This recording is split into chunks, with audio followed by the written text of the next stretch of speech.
In New Orleans, every stone whispers.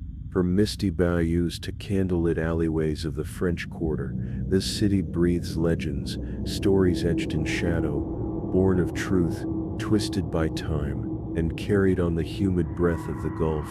Here, history doesn't rest quietly beneath the soil. It dances, sings, and sometimes screams in the night. This is a place where spirits walk beside the living, where laughter and mourning share the same street corner, and where every house has secrets deeper than its foundation. Today, we resurrect 12 haunting legends of New Orleans, tales shaped by real people and places, yet forever marked by the strange and the spectral. These stories are not just echoes of the past, they are part of the living city, and if you listen closely you might still hear them breathing. But be warned, not all who return from history do so peacefully. At 1, the Voodoo Queen, Marie Laveau, her name still stirs the wind in Congo Square. In the early 1800s, when New Orleans was a city caught between worlds, African, French, Spanish, and Creole, Marie Laveau emerged not from shadows, but from candlelight and rhythm. Born a free woman of color in 1801, her presence would ripple through the city like a spell cast on the Mississippi itself. Laveau was more than a healer. She was a high priestess of voodoo, a force of nature who moved through the streets with a boa constrictor around her neck, named Zombie, no less, and the power to command crowds and silence politicians. She blended Catholicism with West African ritual, offering blessings, protections, and at times, something deeper, something darker. At Congo Square she danced, chanted, and summoned spirits in ceremonies so powerful, even those who dismissed voodoo found themselves compelled to watch, sometimes to participate. People of all classes, all races, came to her with their hopes and fears. She knew things no one told her. She whispered truths in a city built on secrets. And when she died in 1881, if she truly did die, many believed her work had only just begun.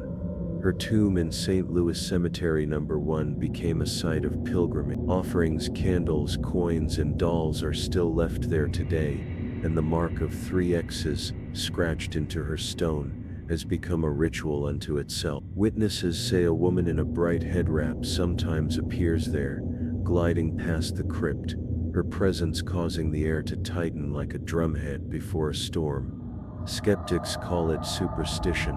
Locals call it truth. Even now, her legend pulses through the city's heartbeat, through rituals, through whispered prayers, through jazz notes that hang in the air like incense smoke. And some say, if you stand quiet long enough near her tomb, you'll hear her voice, not from below, but from just over your shoulder. In the early 1800s, the swamps and bayous of New Orleans were ruled not by governors or generals, but by a man with a silver tongue, a flintlock pistol, and a fleet of ships hidden in the shadows of the Gulf.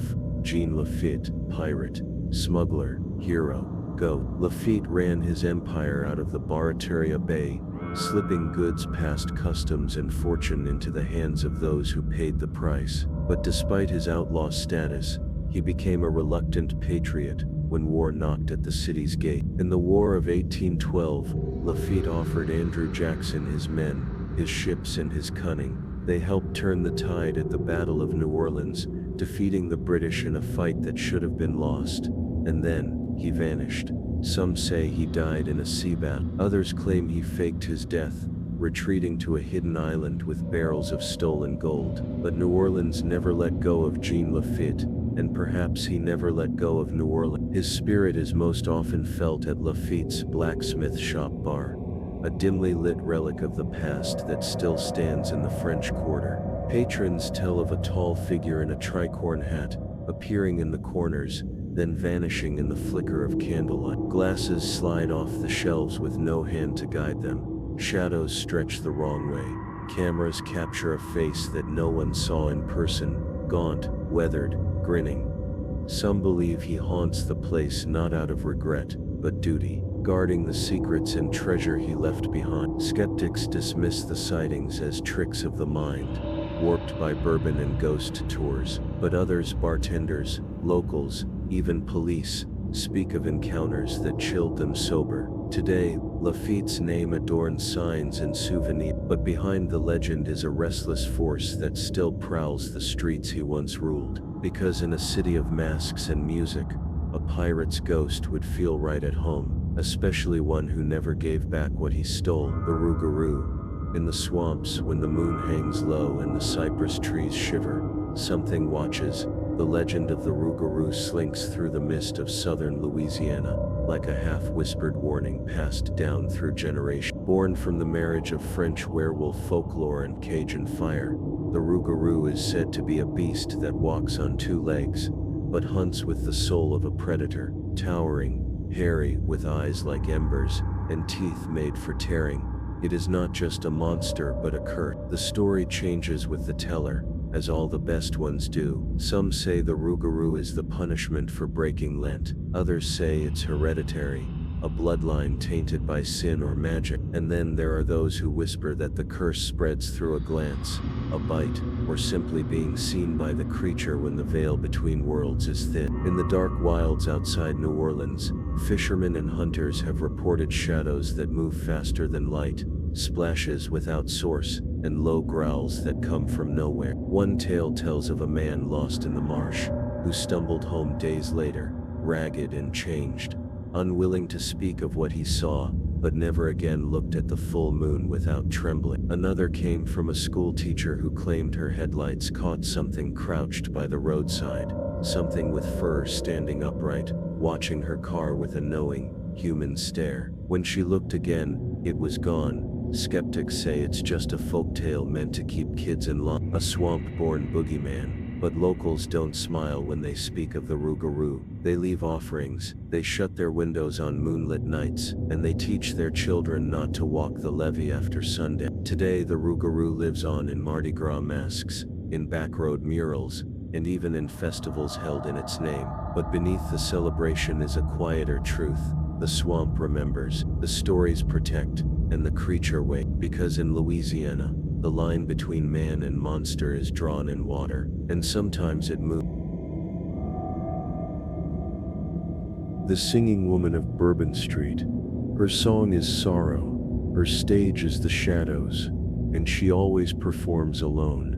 In the neon pulse and trumpet wail of Bourbon Street, where laughter spills from balconies and jazz fills the air like incense, there's one voice you don't hear on the tourist maps, one tune that drifts through the alleyways long after the music should be gone. Locals call her the Singing Woman, and if the legend is to be believed, she never left the stage. The story begins in the 1920s, when New Orleans was roaring louder than most. She was a blues singer, unnamed in history, but unforgettable in tone. She sang with a voice that could make men weep and women pause mid-step. Her songs were said to carry heartbreak like a curse, beautiful, mournful, and soaked in the weight of something lost. One night she vanished. No goodbye, no funeral, just silence where there had once been soul. Some said she was murdered by a jealous lover. Others whispered that her grief consumed her whole. But even after her disappearance, her voice stayed. Today, street performers sometimes stop mid-song, claiming they hear someone harmonizing softly nearby. Though no one is there, bartenders lock up at closing only to hear a woman's voice drifting through the gaslight mist, sorrowful and low. Tourists walking alone often feel a sudden chill, followed by a faint humming just behind their shoulder.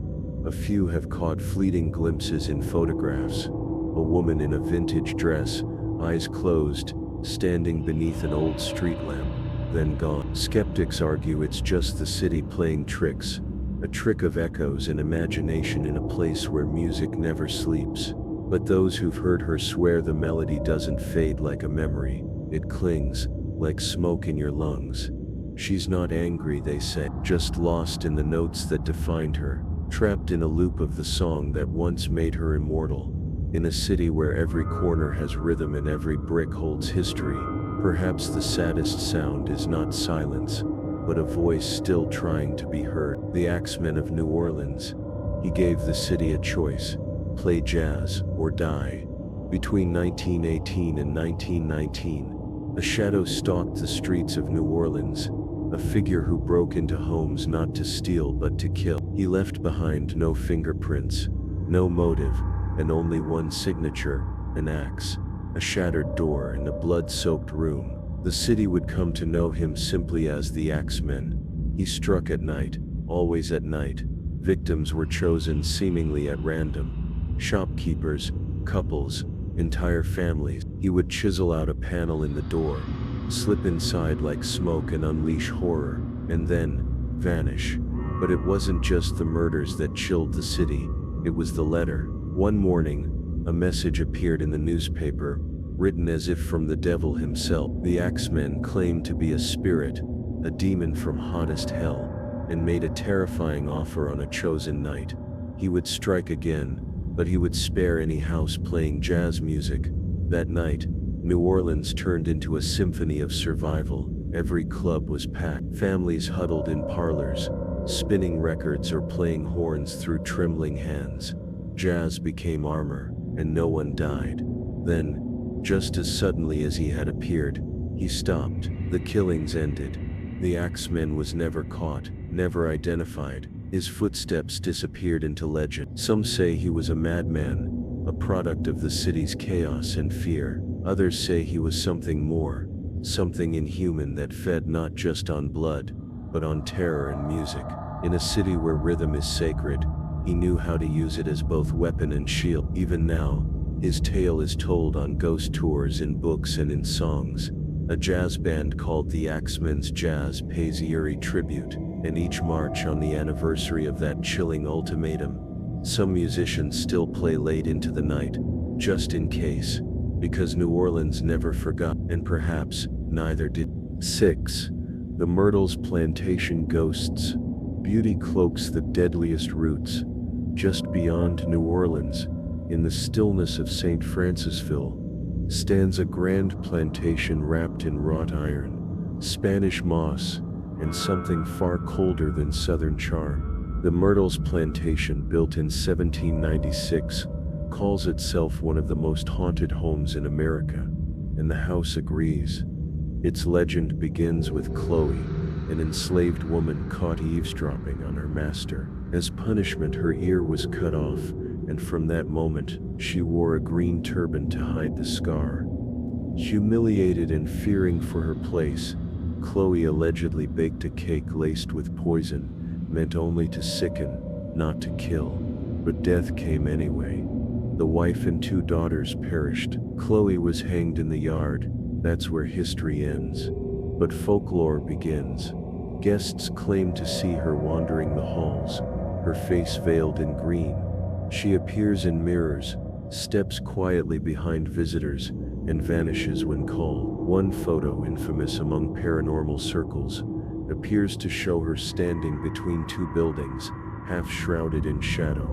But Chloe is not alone. There are tales of a mirror that refuses to stay clean, as if fingerprints press from the other side. Children's laughter echoes in rooms long empty. A grand staircase is said to carry a curse. Visitors faint, feel breathless, or swear they're being pulled backward by invisible hands.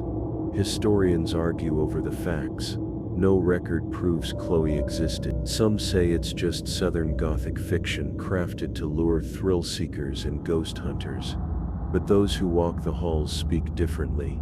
Even skeptics leave with goosebumps. The air in Myrtles Plantation is heavy, not just with history, but with present. To this day, people travel from around the world to spend a night there. Some hoping for an encounter, others hoping to make it to morning without one. Because in the Myrtles, time stands still but the dead do not. The shadow men of voodoo rituals. When the candles flicker and the drums begin, they arrive without a sound. In the back rooms of New Orleans, where vivs are drawn in chalk, and the scent of rum and blood mingles in the air, the line between this world and the next can thin to paper. And when it does, when the prayers rise and the spirits answer, some say the shadow men appear. They are not demons, not ghosts.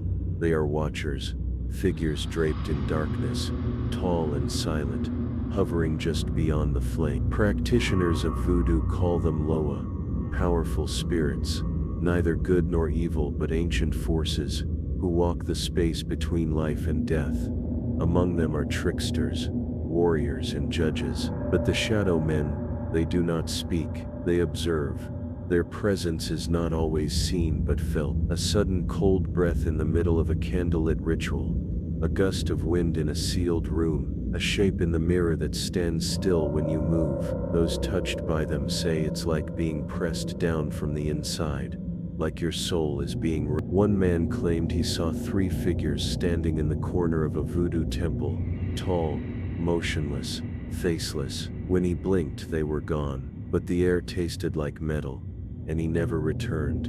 A woman swore she felt one follow her home. It stood at the foot of her bed for 3 nights, whispering things she couldn't remember but woke up weeping. Skeptics say it's suggestion, fear feeding itself.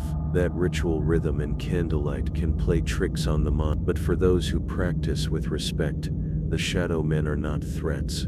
They are witnesses, guardians, warnings. Still, even the most experienced Mambo or Hongdan never turns their back when they feel that sudden chill. In the world of voodoo, power is borrowed, never owned. And when the shadow men come, it means someone or something is listening. In the early 1700s, when New Orleans was still a raw colony carved from swamp and sin, a group of young women was shipped from France to marry settlers. They were called Les Filles de Cassette, the casket girls, named for the small coffin-shaped chests they carried, supposedly filled with belongings. But the moment they stepped onto the docks, something felt wrong. The girls were pale, silent, with eyes that watched too closely, and smiles that never reached their lips. Locals began to whisper. The caskets were too heavy, sealed too tightly, and none were ever opened in public. When strange deaths followed, animals drained of blood, people falling ill without cause, the rumors twisted into something darker. Vampires. That's what the people began to believe. The Ursuline convent, where the girls were housed, became the epicenter of the fear. The 3rd floor windows where the girls stayed were sealed shut with nails, said to be blessed by the church. To this day they remain bolted, untouched by time or wind. Passers-by have seen figures staring from those very windows, shapes that vanish when you blink. Lights flicker behind the curtains, though the top floor has long been closed, and beneath the floorboards, according to urban legends, rest the original caskets, still unopened, still humming with unease. Skeptics laugh it off. They say the girls were merely sheltered, the tales born from xenophobia and religious superstition. But those who've dared to visit the convent at night tell a different story of being watched, of whispers in dead languages, of the air growing thin and sour like old crypta. Even tour guides drop their voices when speaking of the casket girls. And though the convent still stands in the French Quarter, few dare ask what remains locked away above. Because in New Orleans some doors aren't meant to be opened, and some passengers never truly disembark. 9 Madeleine and her haunted mansion. Behind beauty, horror waits in silence. In the heart of Royal Street, where balconies drip with iron lace and the air smells of magnolia and ghosts, stands a mansion so elegant, so regal, it almost dares you to believe its past is clean. But behind those tall shutters once lived a woman, whose name still curdles blood. Madame Delphine Lalaurie, socialite, monster, legend. In the 1830s, Madame Lalaurie was the queen of Creole society. Her parties lit up the French Quarter. She was known for charm, wit, and cruelty whispered behind closed doors. But no one dared challenge her, until the fire. In 1834, flames broke out in the mansion's kitchen. Neighbors rushed in to help. What they found would scar the city's soul. A hidden room in the attic, shackled men and women, bodies mutilated in ways too awful to speak aloud, torture, experiments, living agony behind a facade of silk and civility. The mob came fast. Lalaurie fled, vanished into myth. Some say she escaped to Paris. Others believe she died at sea. But her house remained, soaked in screams. For nearly 2 centuries, the Lalaurie mansion has refused peace. Visitors speak of sobbing heard through the walls, of phantom footsteps pacing the attic, of icy hands brushing against skin when no one is near. One man who attempted renovations was thrown from a ladder by a force he never saw. Another claimed he woke up to the sound of metal chains dragging across the floor, though the room was empty. A few tourists snapped photos only to find blurred faces staring back from windows sealed for decades. Skeptics chalk it up to hysteria, imagination fed by infamy. But even hardened skeptics hesitate to linger too long. Today the mansion is privately owned, its doors mostly closed to the public, but on dark nights when the quarter holds its breath, some say you can still see her, a figure in a silk gown, staring from the balcony with cold, unreadable eyes. Because in New Orleans, history doesn't fade, it festers, and in the Lalaurie mansion, it never stopped screaming. The Sultan's palace, he came draped in gold, and left soaked in blood. On the quiet stretch of Dauphine Street, just a few blocks from the chaos of Bourbon, stands a mansion wrapped in mystery and murder. Locals call it the Sultan's Palace, though no sultan ever ruled there. What came instead was a legend so bizarre, so brutal, it still clings to the house like a stain no time can wash away. In the mid-1800s, a man arrived from the east, dressed in silk, surrounded by guards, women and rumor. He claimed to be royalty from Turkey, or Egypt, or somewhere far-flung and dusted in gold. He rented the grand home and transformed it into a fortress of secrecy. Curtains stayed drawn, music thumped behind closed doors. The scent of foreign spices and perfume spilled into the streets, tempting and strange. And then, silence. One morning the neighborhood awoke to a horror. The house was drenched in blood, bodies dozens lay butchered across every floor, the air heavy with iron and incense, and the so-called Sultan, buried alive in the courtyard. Only his hand jutted from the soil, clenched in death. No one was ever caught, no motive uncovered. Theories spiraled like smoke, assassins from his homeland, vengeful lovers, pirates, spirits, but no answer ever came, only whispers, and the house has never been quiet since. Visitors report phantom music echoing from the locked rooms, the scent of rosewater drifting through closed hallways, shadows flitting across balconies, seen only from the street below. One woman claimed she felt a hand grip her wrist so tightly it left a bruise, yet no one stood near her. Some say the Sultan's spirit still roams the mansion, trapped in the foreign soil that betrayed him. Others believe it's the victims who scream beneath the floors, demanding justice in a language no longer spoken. Skeptics scoff. It's too exotic, too cinematic, but the house still stands, and those who pass by at night cross the street without thinking, because sometimes the most haunted places are those that wore masks of opulence, while hiding massacres behind velvet drapes. The witch of Gravier Street, she never smiled, and when she finally vanished, the street never felt safe again. In the 1800s, nestled among the growing sprawl of New Orleans, Gravier Street was lined with simple homes and flickering gas lamps. But there was one house, sagging and silent, that children crossed the street to avoid. Behind its curtainless windows lived a woman no one knew, but everyone feared. She was old, they said, always dressed in black, with eyes like rain on slate. She spoke to no one, but watched everything. Pets disappeared near her yard, flowers wilted overnight, children whispered of glowing lights behind her shutters and voices in the wind that seemed to follow them home. Locals called her a witch. One man claimed he mocked her in public by sunrise. His garden was dead, and he was bedridden with a sickness that stole his voice. Another swore she cured his fever when doctors failed, but warned him never to return. He didn't. And then, one day, she was gone. No death certificate, no funeral, just gone. But her house remained, and it did not sleep. Lights flickered in rooms left empty.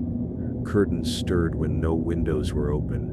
A woman's shadow passed the windows late at night, long after the house should have been deserted. One couple who moved in fled after 3 weeks, leaving behind everything but the story, chanting at dawn, cold hands on their skin, dreams too vivid to be dreams. Eventually the house was torn down, but not the legend. Even the new buildings on Gravier Street haven't escaped her grip. People still report electrical malfunctions, sudden chills, a feeling of being watched from behind glass that reflects nothing. One child said he saw a lady in black standing in a mirror, and that she smiled. Skeptics say it's urban hysteria, the city's habit of wrapping fear in folklore, but others believe she was never truly gone, that the witch marked the land, not the wood and brick. Because in New Orleans, the soil itself remembers, and sometimes it keeps what we try to bury. 12. The Grunch. They wait at the edge of the light, small, sharp, and hungry. In the dense outskirts of New Orleans, where the city's glow fades into swampland and silence, there's a road few dare to follow after dark. It leads deep into the woods past the last houses, where even streetlights won't reach. This is Grunch Road, and the things that live there are called the Grunch. The legend is old, older than the city, some say. Part cryptid, part curse. The Grunch are described as small, twisted creatures, hunched like goblins, with goat legs, glowing red eyes, and mouths too full of teeth. Some say they were once people cast out, cursed, warped by magic or revenge. Others claim they're the offspring of demons and witches. Whatever their origin, one thing is agreed upon: they hunt. The stories follow a pattern.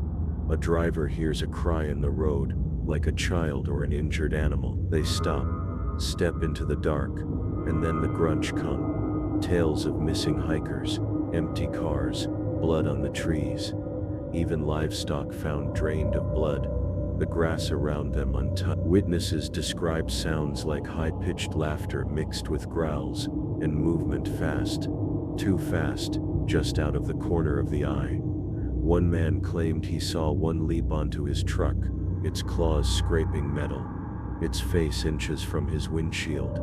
It vanished before he could scream. He drove home and found deep scratches down the back of his neck, though he never left the vehicle. Skeptics say it's all myth, a backwoods boogeyman, born of isolation and fear, but even they hesitate to test the road's silence. Locals still tell the story. Parents warn their kids, and in some homes, salt is sprinkled across doorways, just in case. Because whether the Grunch are real or not, doesn't matter when the sun goes down and the woods go quiet. What matters is this: if you hear something cry for help on Grunch Road, don't